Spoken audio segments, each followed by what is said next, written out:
আজকে আমি সন্ধেবেলা বানাচ্ছি ফুলকপির 65। তো আগে ফুলকপিটাকে ছোট ছোট করে কেটে নুন হলুদে হালকা আমি একটু বয়েল করে নিয়েছি। তো এবার ব্যাটারটা তৈরি করব।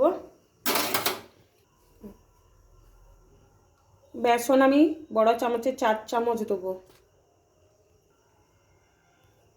এবার 2 চামচ দেবো। আমি এখানে বড় মাঝারি সাইজের একটা ফুলকপি গোটা নিয়ে নিয়েছি। এখানে বেকিং পাউডার দিচ্ছি। বেকিং পাউডারটা একদম হাফ চামচই দেবো, বড় চামচের হাফ চামচ। ফুলকপিটাকে আগে থেকে নুন দেওয়া আছে, আমি এখানে ব্যাটারের মাপেই নুনটা দিচ্ছি অল্প।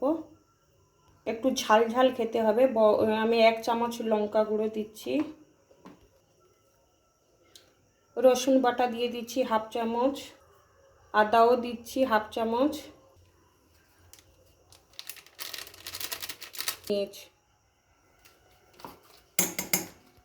নিচ্ছি 1 পিস।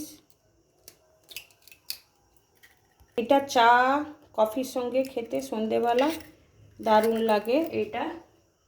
2 চামচ সাদা তেল দিয়েছি, যেটাতে আমি ভাজবো সেইটারই তেল 2 চামচ দিয়ে দিয়েছি।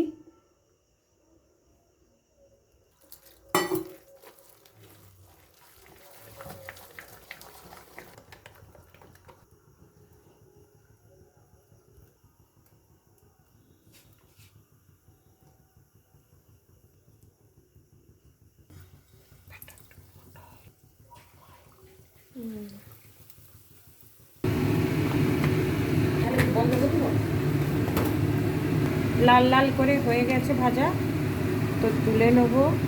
আমার এদিকে চাটাও ফুটে গেছে। চায়ের সঙ্গে চা কফি মিশিয়ে আমি চাফি বানিয়েছি, তার সঙ্গেই এইটা 65 খাবো।